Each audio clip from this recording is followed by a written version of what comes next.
Good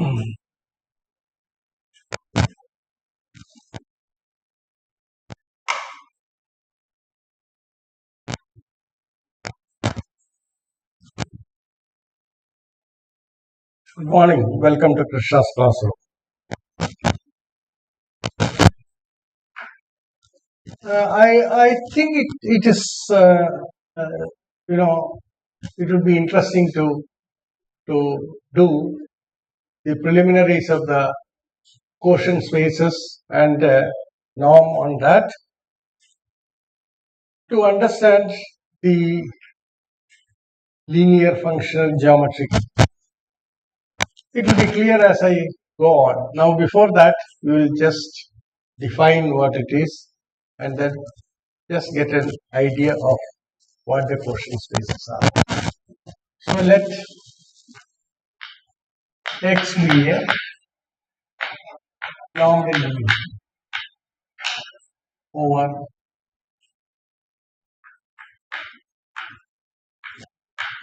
so you can use the common terminology K, where K stands for R or C. So you have accordingly, if it is R, then you call it real normal linear spaces. If it is C, then you call it complex normal linear spaces. Let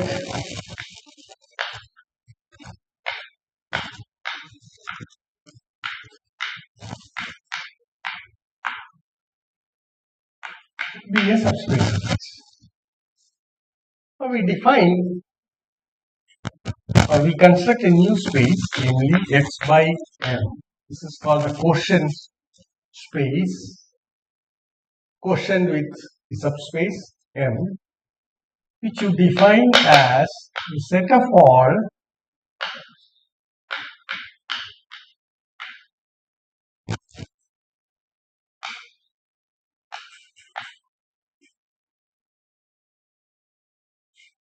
X belonging to X. And so it is simply M plus X. What happens is that you take M plus X stands for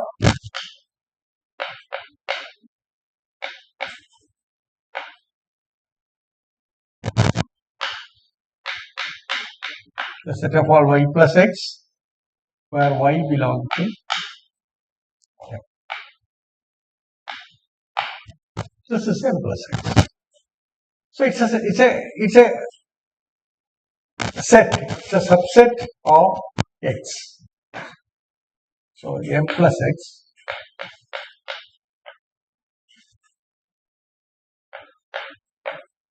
subset of X.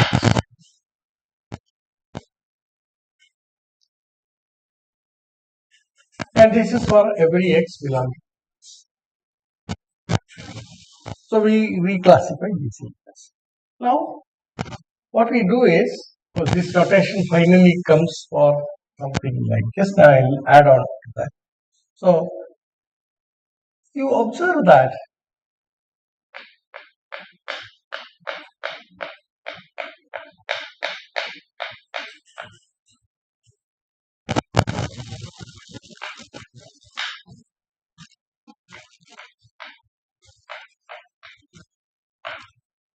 minus y belongs. This is an observation. Plus x equals plus y. Whenever x minus y belongs to. This is quite easy to see. Okay. If x plus y belongs to M, if some element z belonging to M, so you can write M plus x can be written as M plus z. See, instead of x, you can write y plus z. Okay, so it is going to be M plus y plus z, and M plus z is essentially, because z belongs to M plus z is going to be M, and this is equal to M plus y. So that's easy to do. So this is the crucial identification. So with that, so we will work out elements of x by M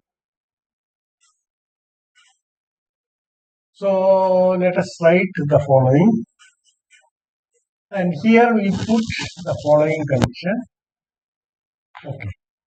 So we will take a x by m to be equal to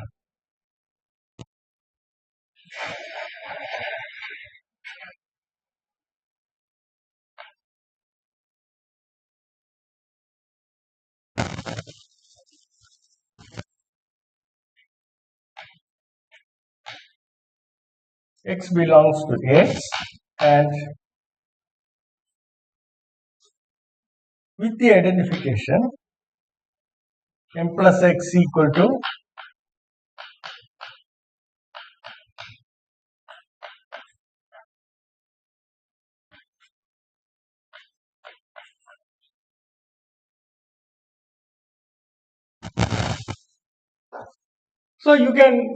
you have, if we write bracket x to be m plus. Now this means that bracket x equal to bracket y if and only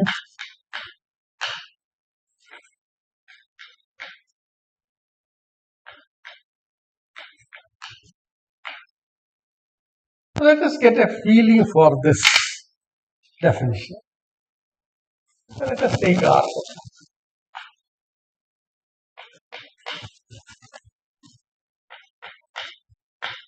This is R. Now let us take a subspace M. You know that every proper subspace of R2 is a line passing through the origin. So let us denote this by M. It's a line passing through the origin. Okay. Now suppose you take a vector x.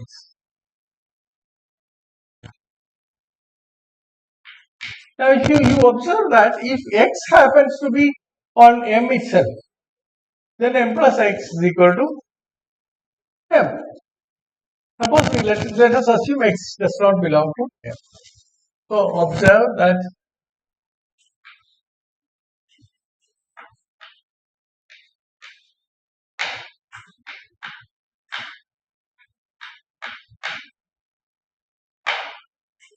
that is one observation that you take.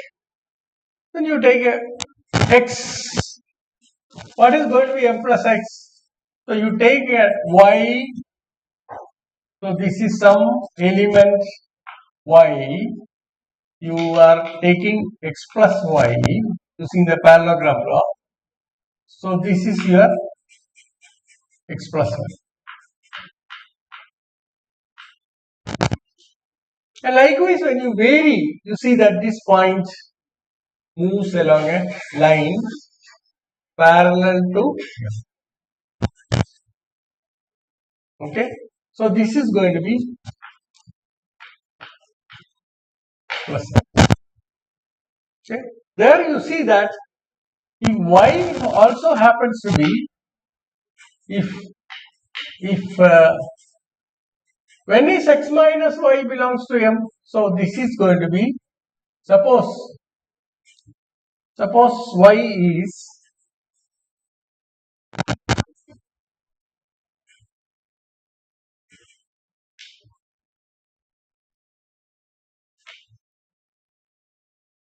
this is equal to y. Okay. Then what happens? You see that what is x minus y? X minus y is change the opposite direction and then compute this one. So you see that for these two vectors,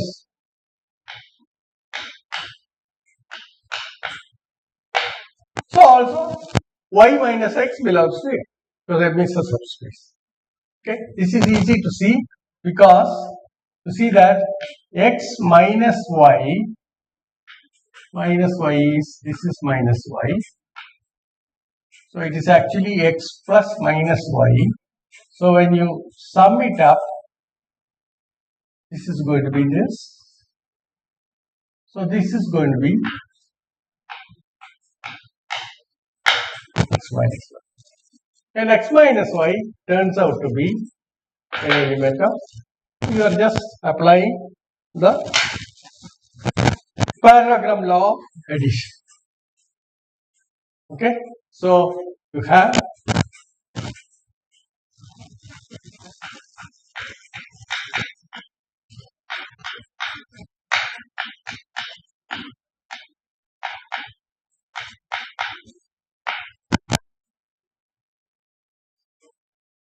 so what you get, you see, essentially this is a line passing through the origin. This is a line that is parallel to this line. So m plus x is a line parallel to m passing through the vector x. Okay.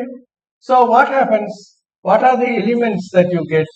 You get lines parallel to. So you see that m plus mx turns out to be, in this case, union of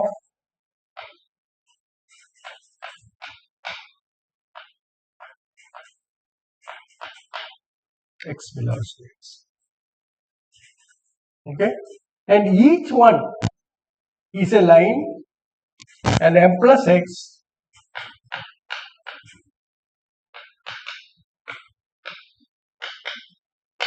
parallel to m passing through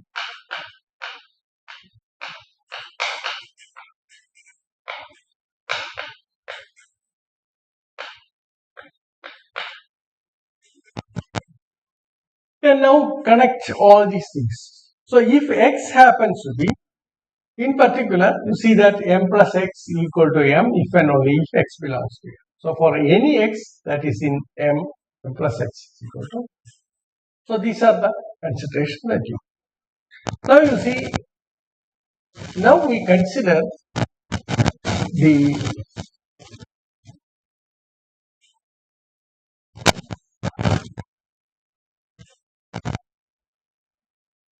set of all parallel lines parallel to, or these are what are called the translate of the vectors, the subspace. So x plus m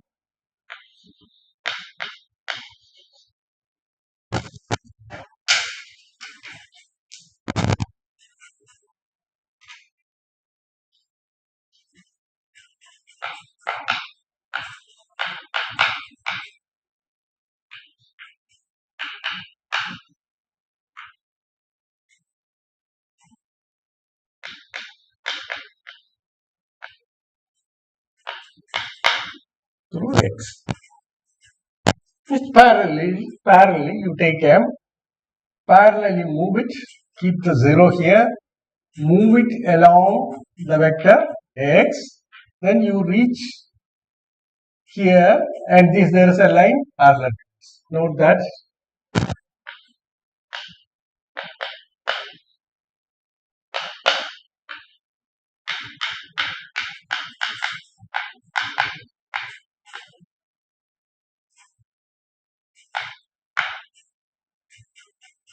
In general,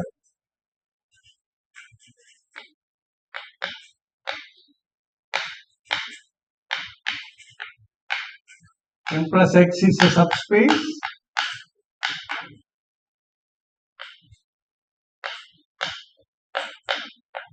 if and only if equilibrium, or equivalently, that is if and only if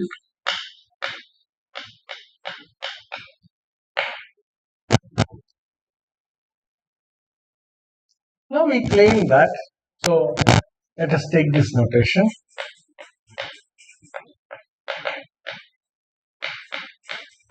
The equivalence classes of all elements. So this is the equivalence classes of all elements belonging to this collection. Okay, and belonging in X. Okay, so you see that. So you see that X.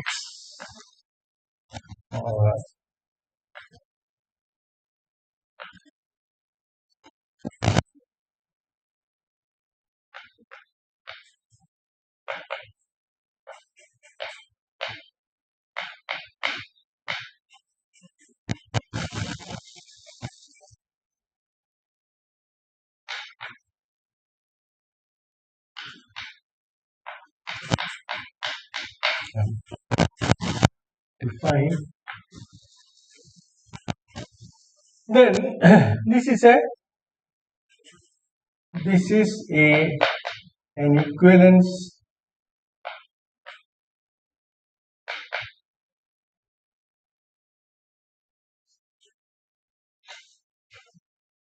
relation. It's quite easy to see. If x is m plus x is equal to m plus x. Okay. So reflexive, symmetric. If m plus x equal to m plus y, then m plus y is equal to m plus x. Okay. Right? So you have the following property.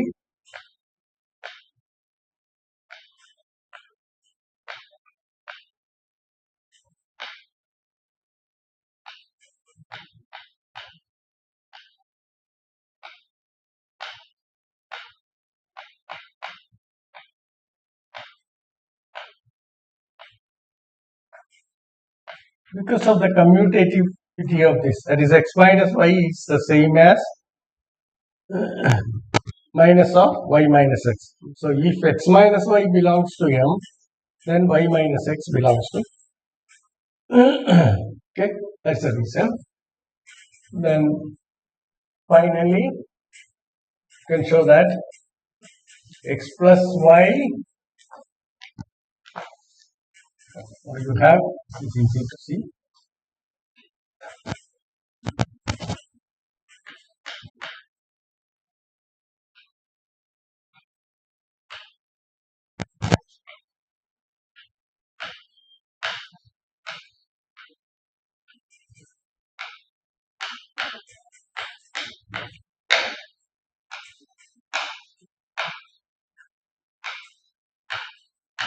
So this is transitivity.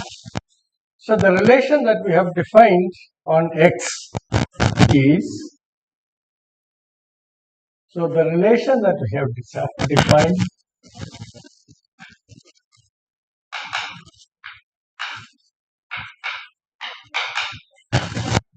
an equivalence relation.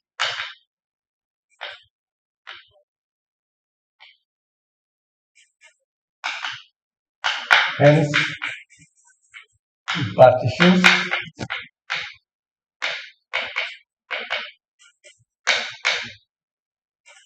x into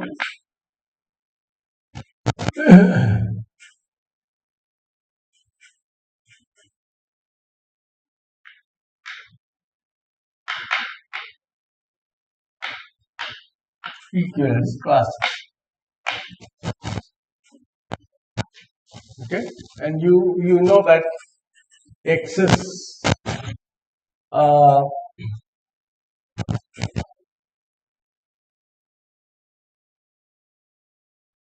so now we will define this. So x by m is essentially defined by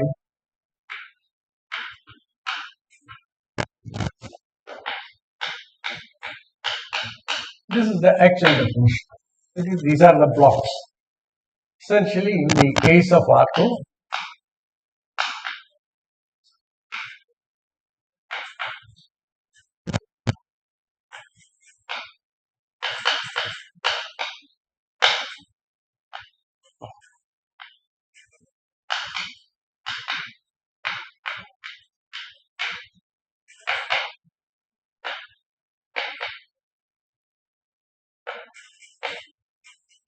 origin each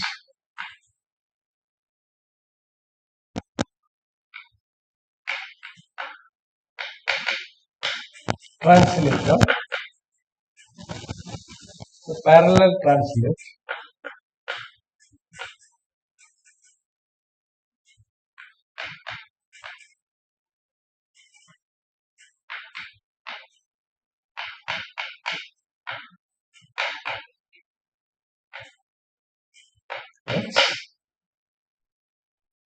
and manifest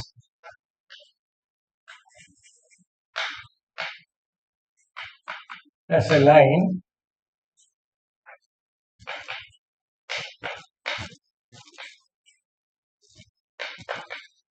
parallel to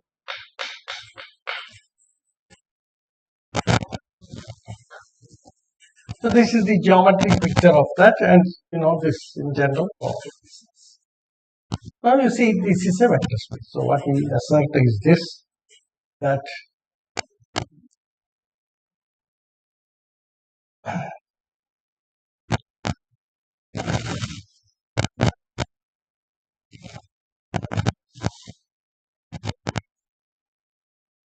we assert that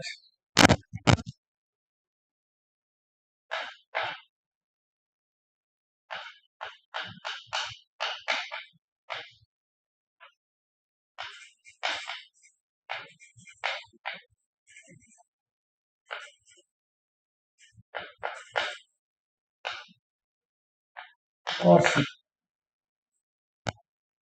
That's quite easy. The rule of addition is this.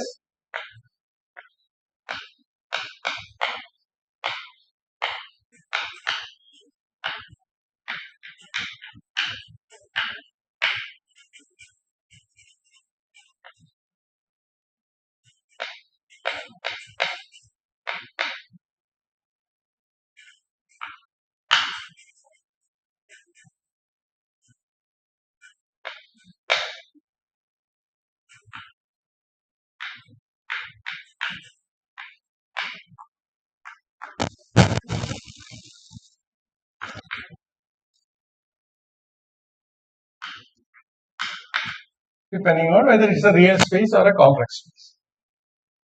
Okay. So this is addition. This is, one can easily show that they are well defined and there is no complication at all. They are well defined.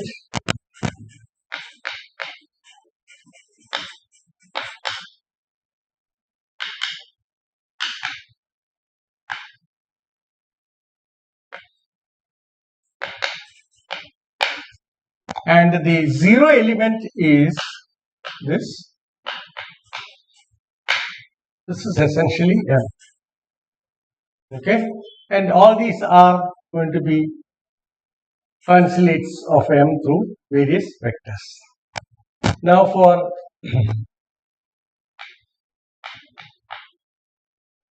minus x,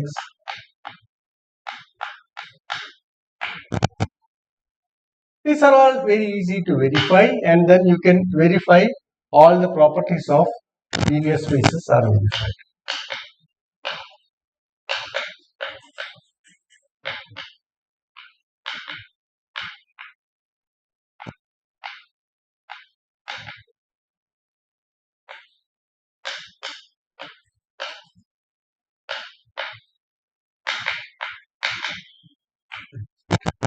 So now you see that you have in R2, let us go back to R2. In R2 you have got a subspace. I will just draw once again get you to the picture. Better to have a feeling.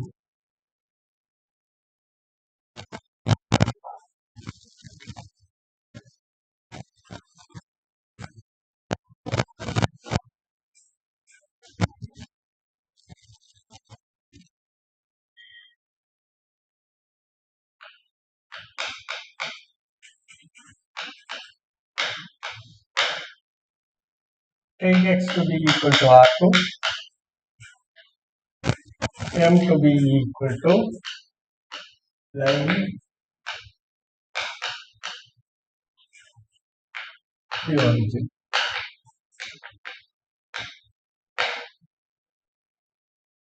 Then we have the following picture, namely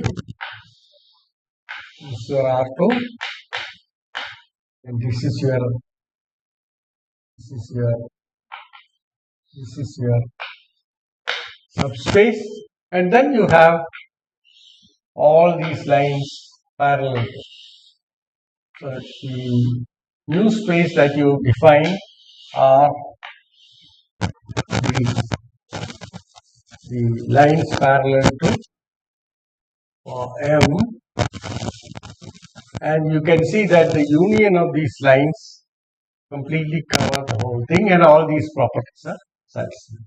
So if x is a vector here, y is a vector here, then if this is x, this is y, then you see that this is equal to x plus x equal to y. This is x plus m, which is x. So this is the geometry that you have. In R3, suppose you take a line. Once again, you see that what are the proper subspaces of R3? The proper subspace of R3 are all lines passing through the origin and all planes passing through the origin. Okay. So if you are, let us assume the case where M is a line passing through the origin. Now you take the translate of this through various vectors in R3. What do you get? You will get now a bundle of lines. Okay, a bundle of lines that you get, all round bundle of lines that you have. So the whole R3 is now made up of the union of these bundle of lines. Okay, and this x by m, in that case, the elements are these bundle of lines, and you can show that it's a vector space with the rule of addition that you have and scalar multiplication. Okay. On the other hand, suppose it is a plane passing through the origin. Suppose M is a plane passing through the origin. Then what do you get? You get a bundle of, not a bundle of this, a set of parallel planes. Planes parallel to the given plane in R3. They are the elements of the vector space. And then you can meaningfully define an addition between two planes. When you take two planes and add using our rule, then you get another plane. Okay. So all that you have to do is, if one plane is m plus x, the other plane is m plus y, then you search for x plus y. X plus y is some point in R3. Take the plane parallel to m, passing through that x plus y. That will be the element that you get as the sum. Similarly, for the multiplication. So this particular geometric picture is quite nice to have in your mind whenever you talk about Quotient spaces, so that you understand what they are. Here you are talking about some of the lines, and in the case of R3 you have the concept of some of the lines and also some of the planes in two different scenarios. That's a very interesting aspect. So this is the geometry of this. Now let us try to impose a norm on this.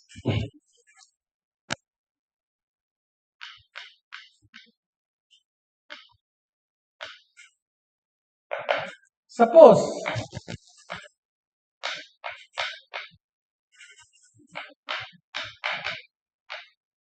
norm the union space. So for each x there is a concept of length. Okay. Now from this we induce a norm on x by m. Suppose m is a subspace of that.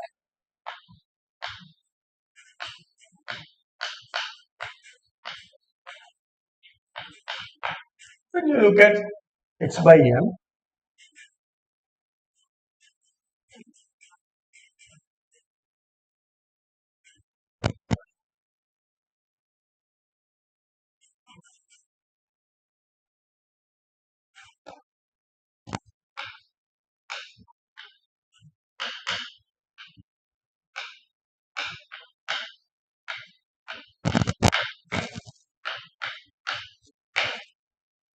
We have seen that this is a vector space.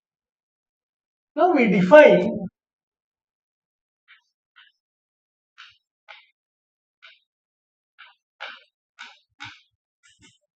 to be equal to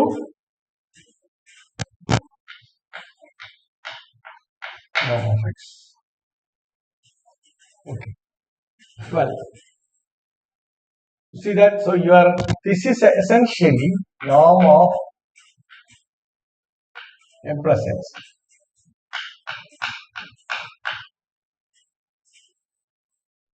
Okay.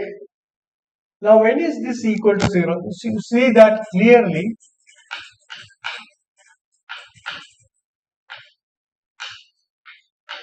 Greater than or equal to 0. And you see that norm of x equal to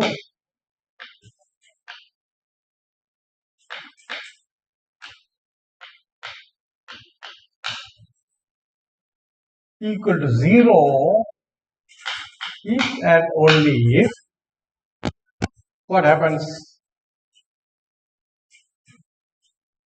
X belongs to y. Because you see that this is equal to 0 means what? What is the okay.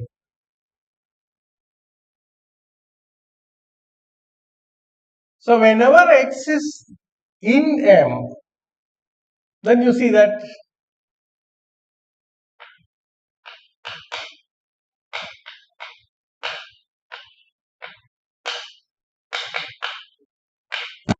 what is norm of M? Norm of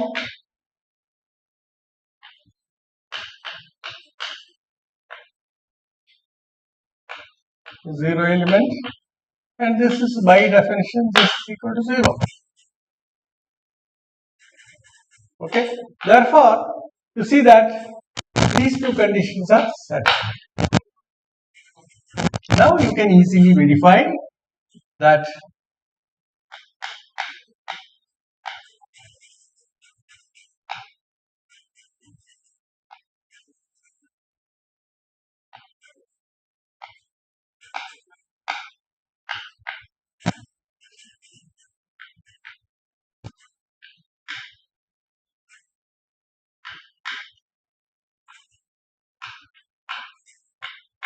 this is quite easy to, okay, right? Because by definition, this is essentially equal to the box alpha x. Now you are taking the norm of. So the norm of this equal to, what is it? It is equal to mod alpha norm of x, which is equal to mod alpha into norm of the box x.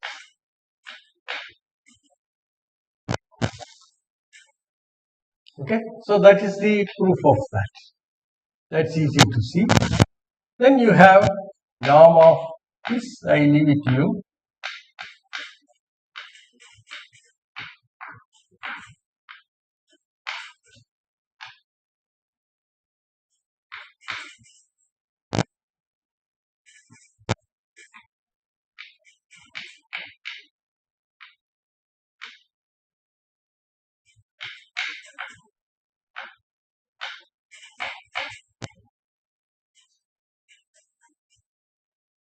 See, this you can write as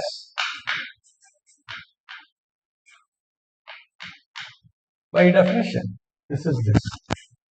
And this is less than or equal to. And this is essentially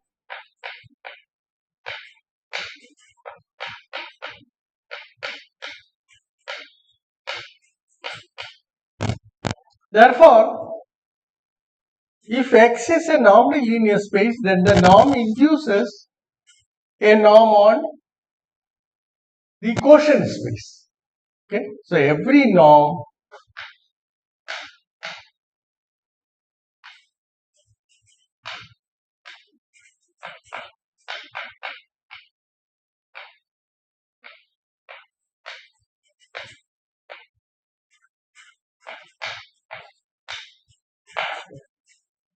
x by m. Okay, so x by m is also a non-linear space. That is what the outcome that.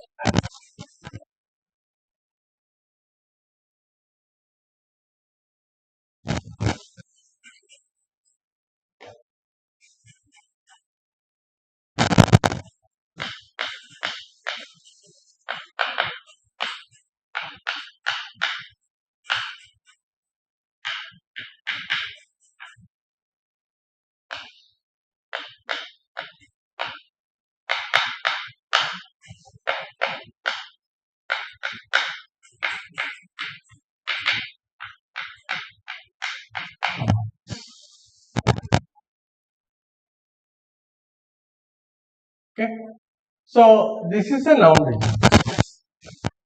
So not only that, it's a linear space, but you see that every norm on x induces a norm on x by m. Okay, so that's also a norm. Now this structure is quite fascinating, and one could easily you do topology now on that space on Q. So you have x by m. If there is a norm here, there is a corresponding norm here. So here you talk about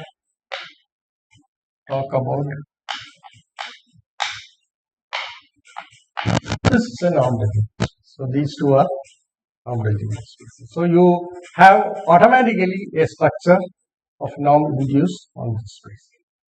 That's fine. Okay. Now let me connect all these things with the linear function. Okay.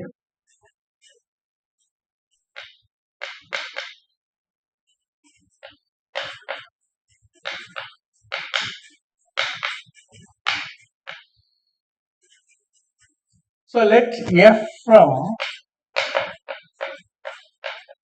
x2 or c, depending on whether you are talking about complex space or real space or complex space.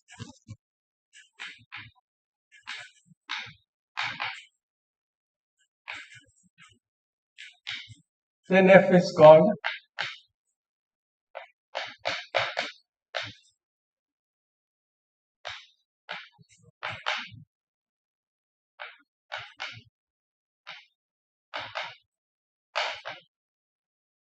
or the linear function. Alright.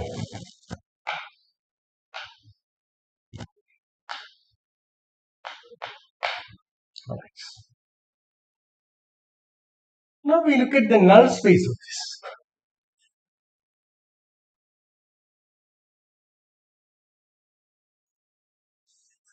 Consider the null space of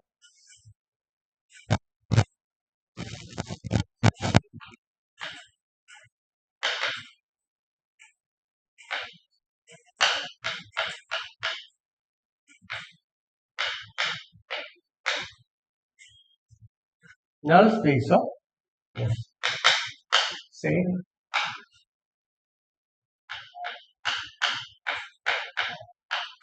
defined by set of all x belonging to x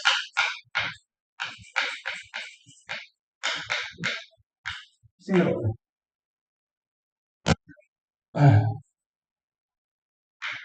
M denote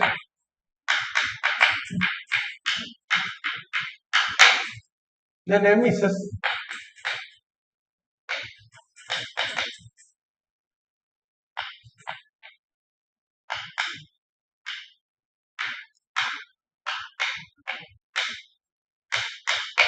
not only that, it's a maximal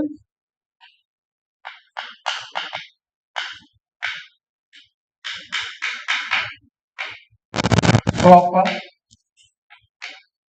subspace of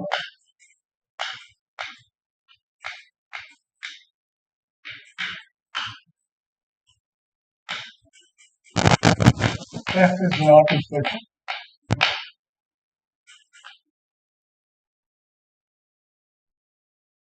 f is not the zero linear function. If it is the zero linear function, then it is going to be the whole space. Okay. Otherwise, NF is going to be a proper subspace. But it's a maximal proper subspace, so which means the following, as in the case of R2. Take R2. So this is in R2, the dimension is 1. Okay. Sorry, in R2, the dimension of R2 is 2. So the dimension of M, the line passing through the origin, is 1. So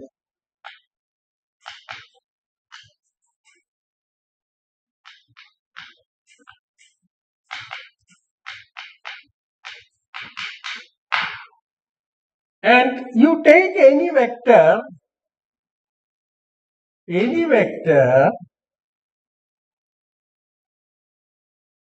say x, which does not belong to M, then you see that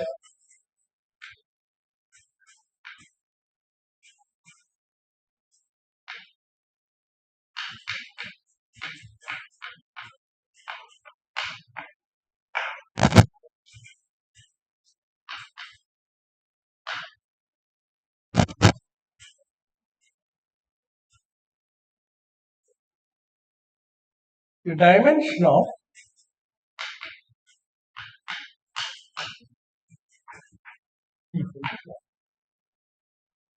which is equal to. Similarly, in R3, suppose you take a plane passing through the origin, then if you take x by M, then M is of dimension 2, and it's a maximal proper subspace in the sense that you choose a vector which is not there, then x plus M would generate the whole space. That's the meaning of that. Okay, so you can write this as this. See, you say this is maximal, so you say that M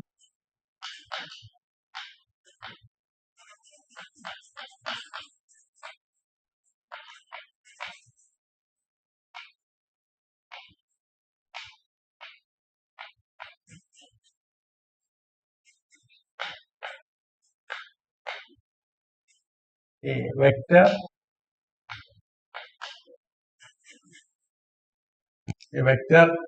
x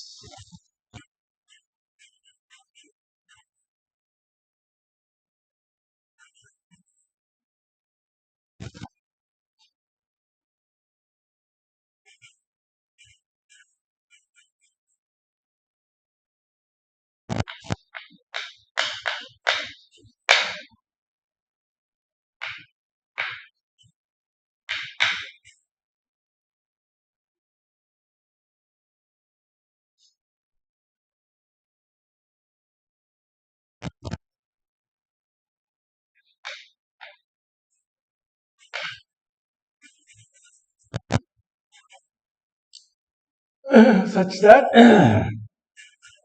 the span of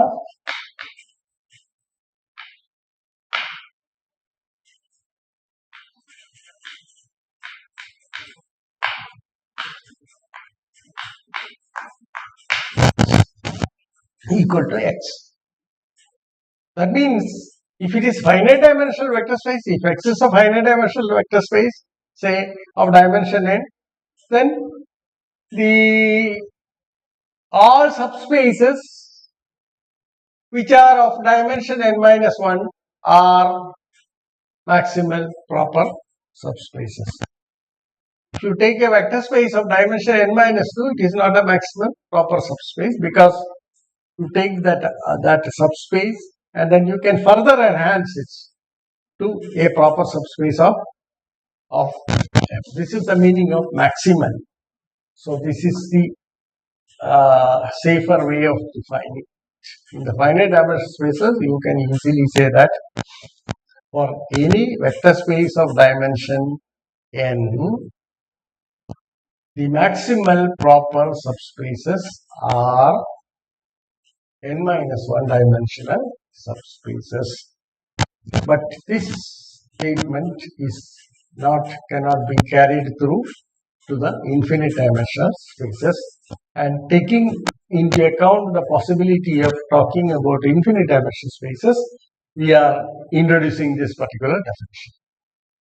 Okay, right. So that's the Maxwell proper subspace. Now, one of the results that we have proved, suppose F, if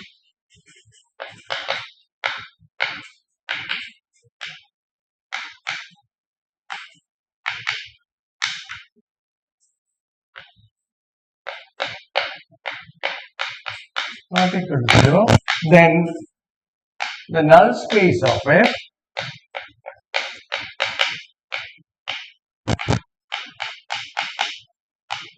proper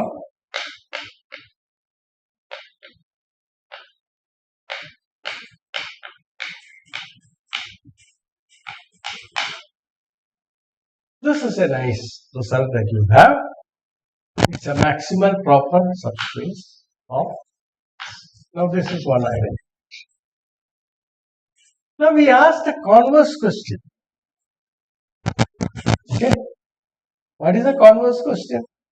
Converse question is,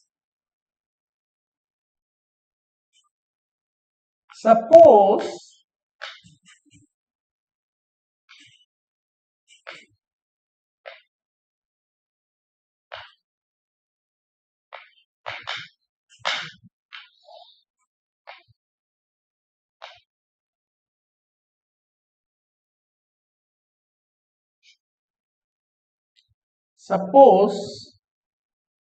M is a maximal proper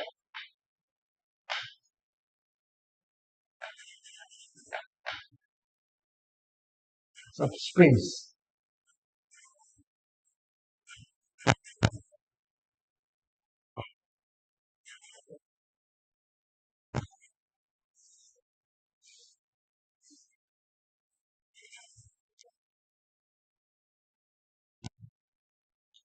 of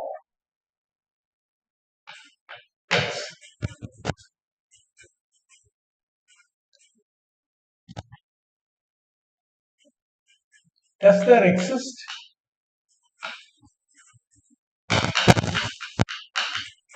a linear function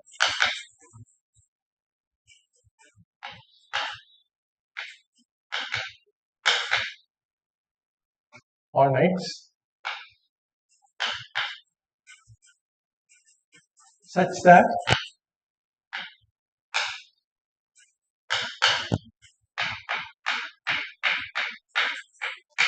NF is equal to X? This is the question. Okay. Does there exist a linear functional on X such that NF is equal? This is a converse question. Properly understand? Once F is a non-zero linear functional, then NF is a maximal proper subspace of X. And suppose you are given a maximal proper subspace, can you associate with it a linear function? You immediately see that there is no uniqueness.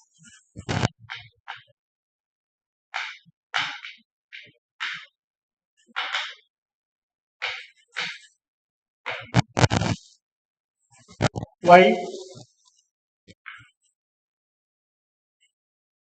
There exists a linear function that we will show, but there is no uniqueness. I mean, that's easy to see, because if F is a linear function,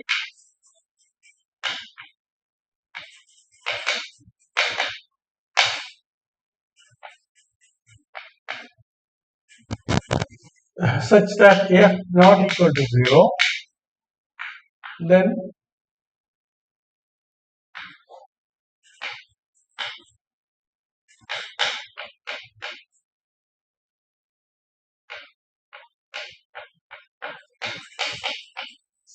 M Then for any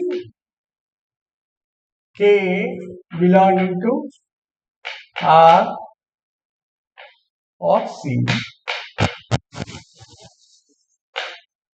kf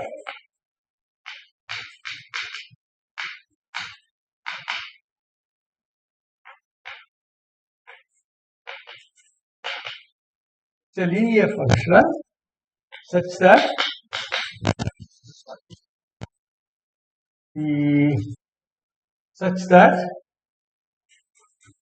the null space of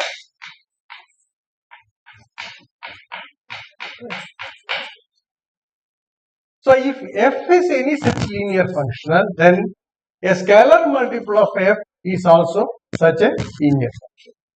So you naturally ask, subject to, or so now you see you have a whole class of linear functionals for which the null space of that is equal to f. How are they related? Are they related as one as a scalar multiple of the other? So the question that you ask is,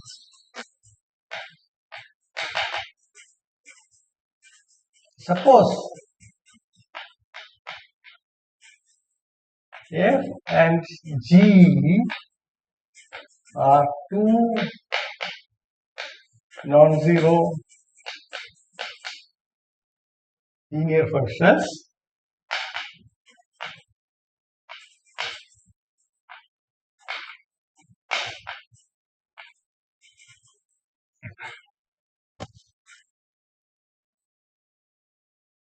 such that nf null space of f is equal to n null space of g. Okay.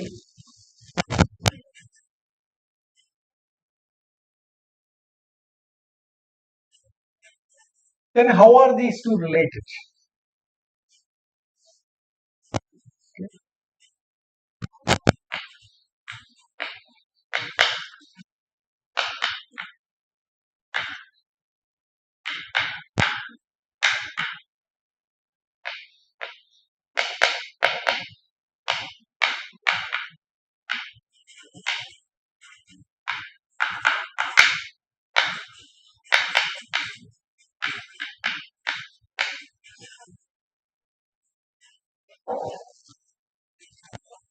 Then this is the question. In fact, this is what happened. Okay. Let us explore this on R2 to some extent.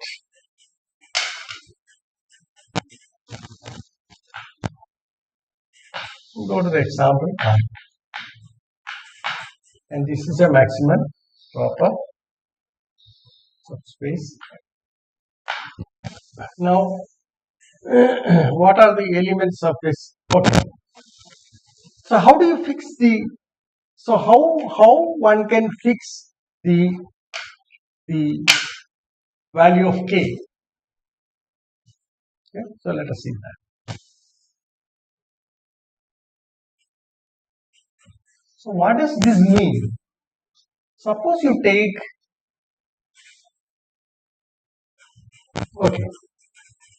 if kf and a belongs to x such that a does not belong to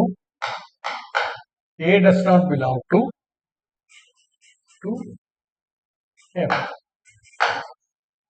Such an a exists.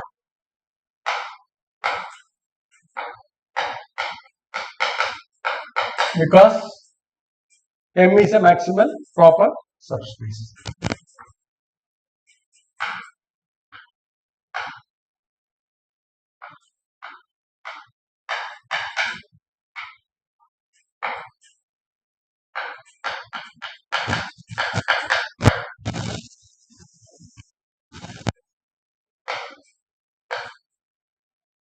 Because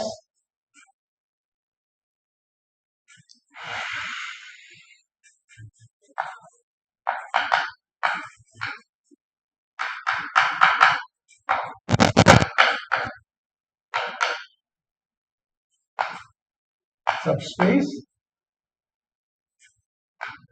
and hence we have X is equal to the span of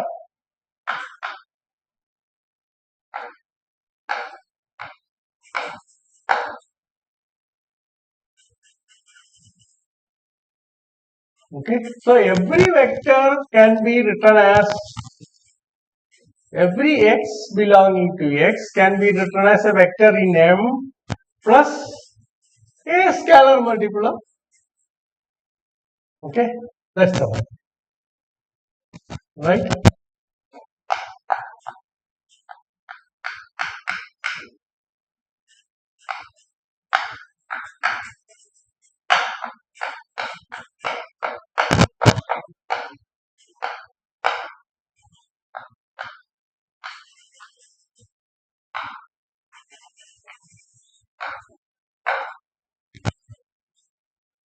Then what happens?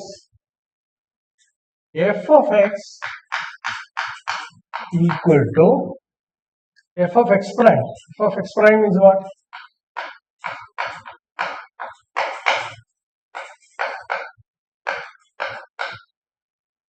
Which is equal to 0.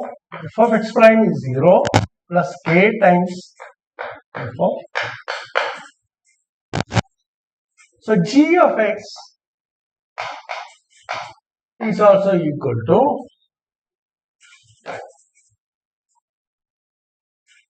g of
k of g.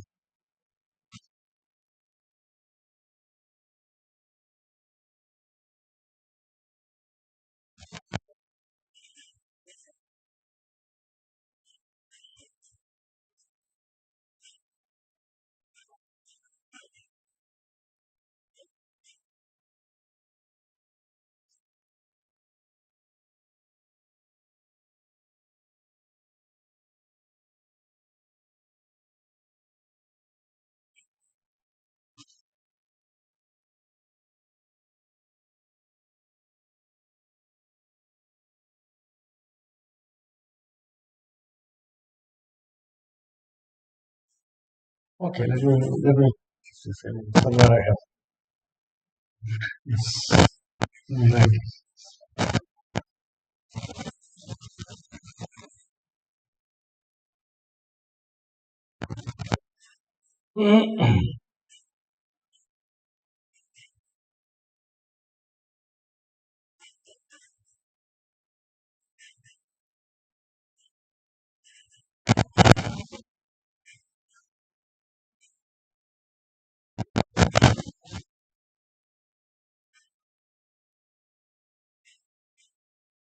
Okay, it's the same.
not.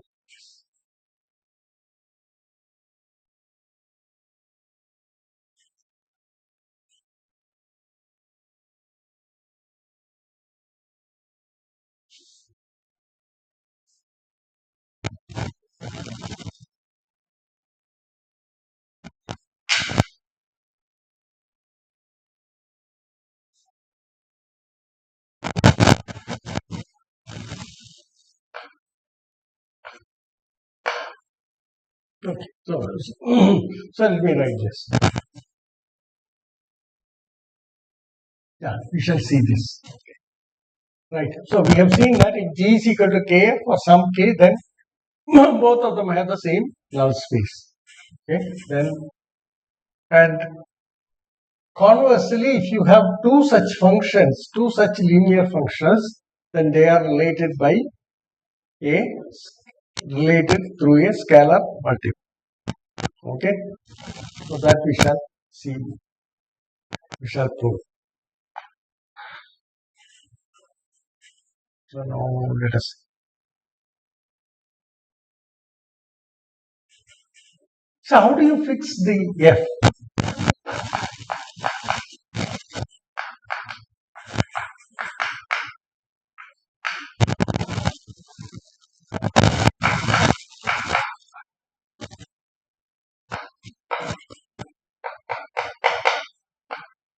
Proper subspace.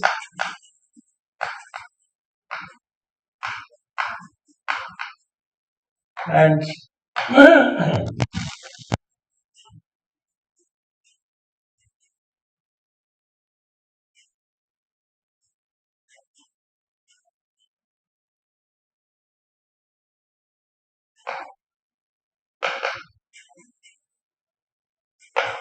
uniquely. So this is the question that you asked. How to fix F through a maximal proper subspace M uniquely? So it is not possible because any K of F is also having this as the same maximal proper subspace. Therefore, what you do is you take A and fix F of A equal to some C, or you will write it as some alpha. Then what you have? X is equal to, you can write this as x prime or any x. So take any x.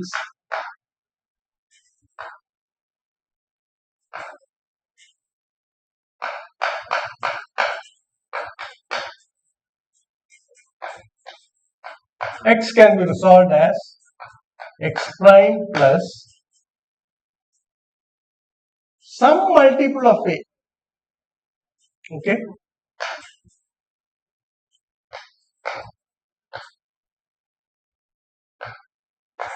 K is uniquely determined. Okay. Now fix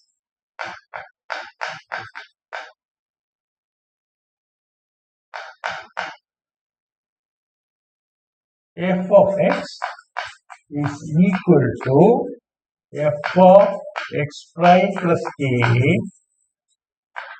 which is equal to f of x prime plus K times Fa, but Fa equal to alpha. This is equal to K times alpha. Okay. So you suppose you fix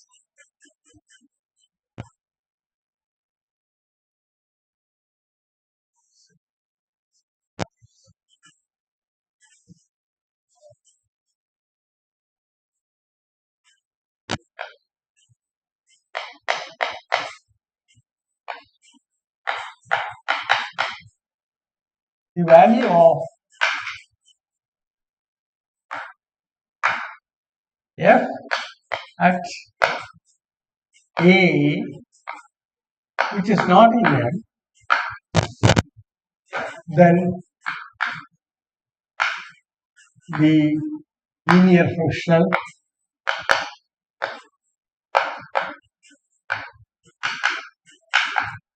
is uniquely determined.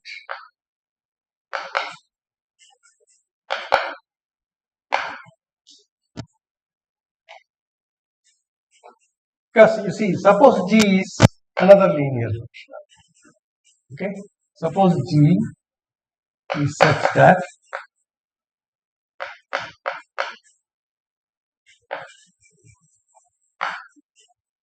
null space of equal to M. Okay,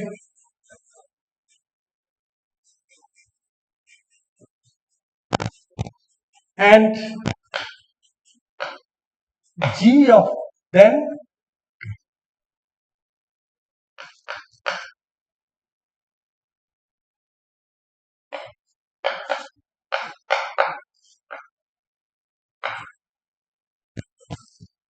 X does not belong. X is equal to once again same prime A. What about Gx?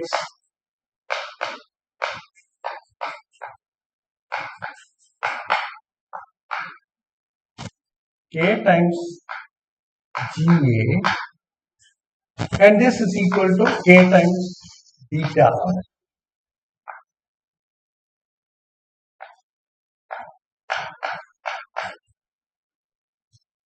Then what you get? Fx is equal to, so therefore you have Fx equal to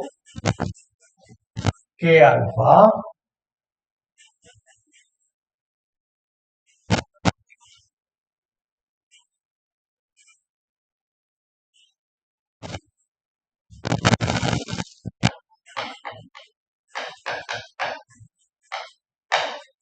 Gx equal to K.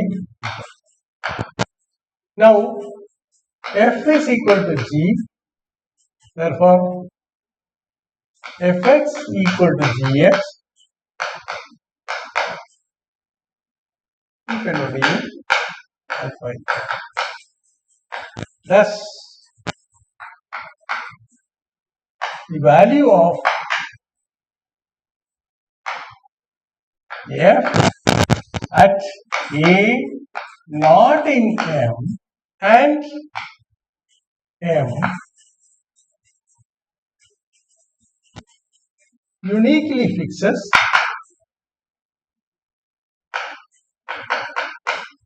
a linear function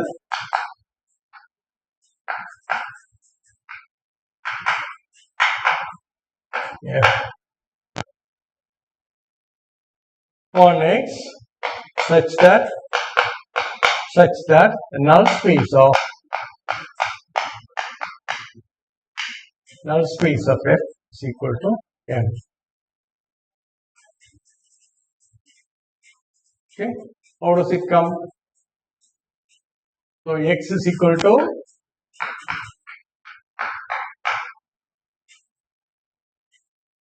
some Ka, then F of X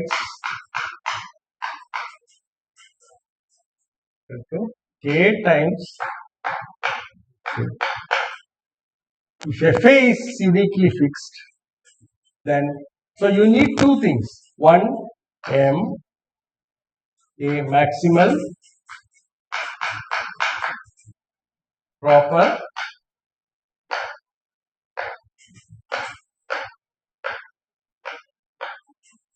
X, and the value of the linear functional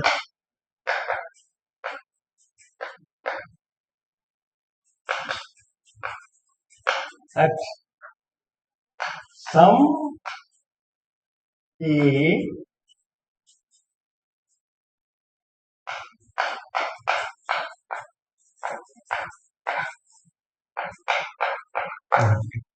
so this is the final thing, and this is exactly what we have seen earlier.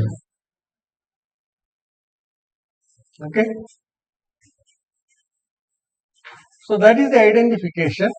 So what does this mean? This means that you are going to identify a linear functional. Okay. Now we will do.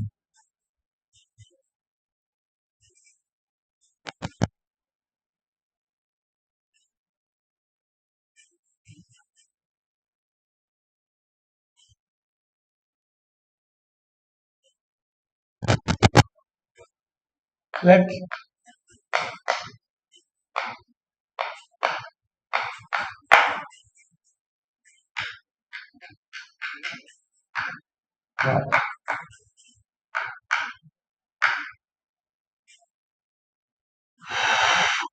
A not in, then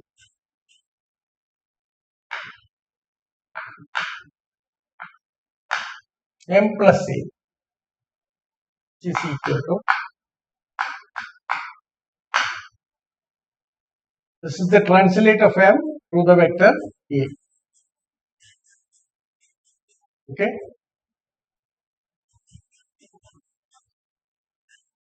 Sorry.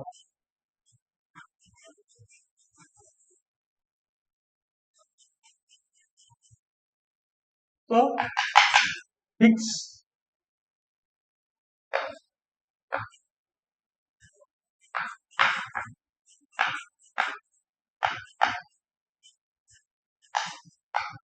equal to 1. Then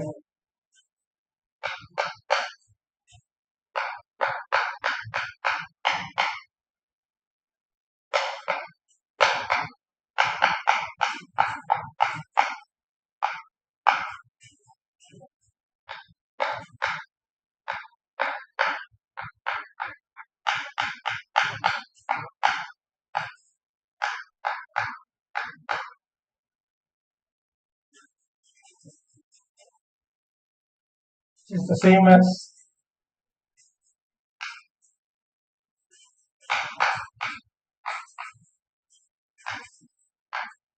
and this is also equal to F of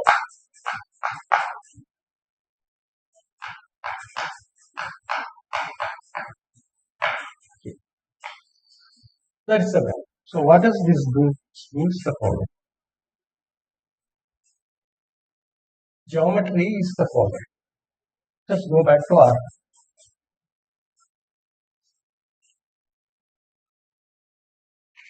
In R2, now you take R.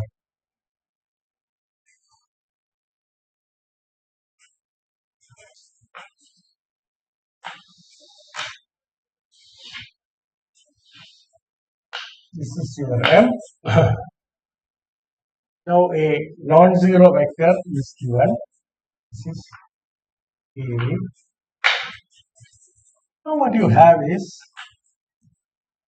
you can look at the subspace generated by. Now you see that,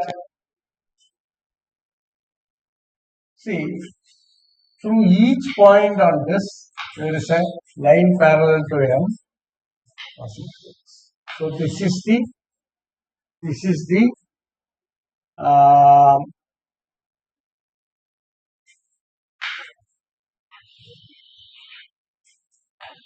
so these are all the elements. Now this is A.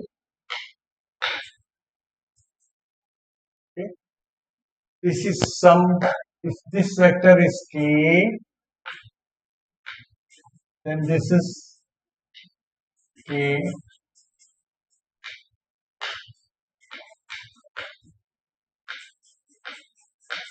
K. So these lines are all written in this form. Okay. Now fix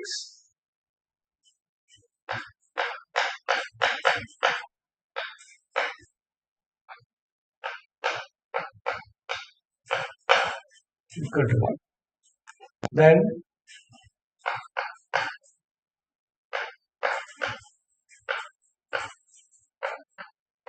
equal to 1. Okay. Similarly, f of this is equal, right? Okay. So you are working on what is called x by m. Okay. So you take f from x by m to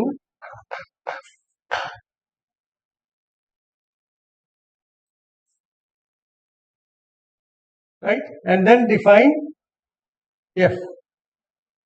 So once you take some vector, non-zero vector, and fix it as 1, then you get. Suppose you fix at b, say at some other a scalar multiple of a, you give the value or some other point. Then what happens? You will get another vector. Okay, and you can prove all this.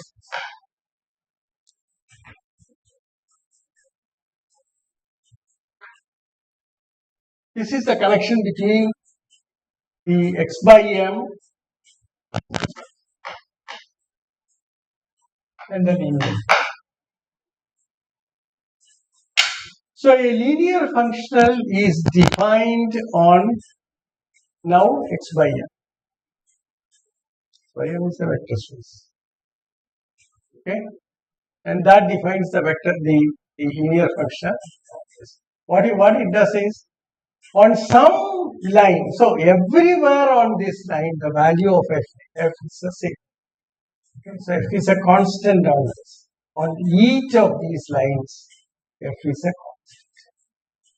On each of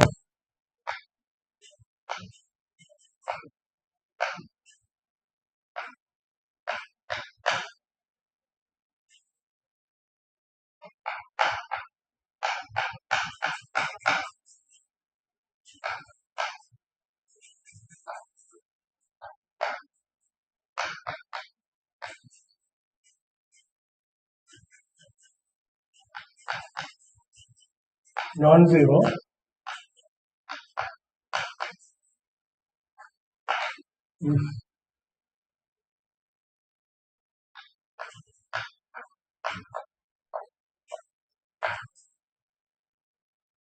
so this is the structure of the linear.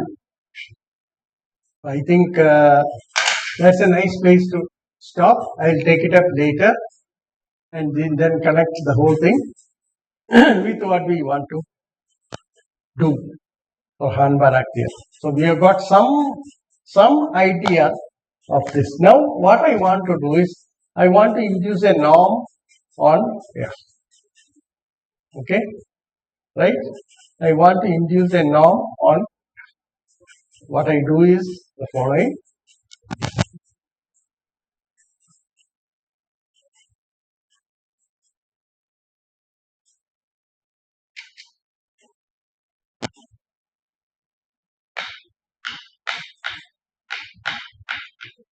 Equal to 1.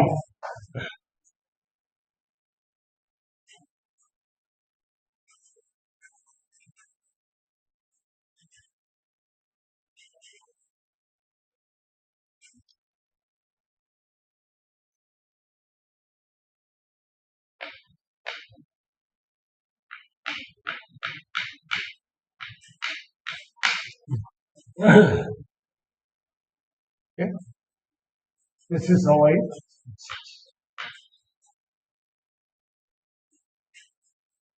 We shall elaborate on this or go further on this idea in our next lecture. So thank you very much. And I think that's a nice place to stop, and we shall continue from.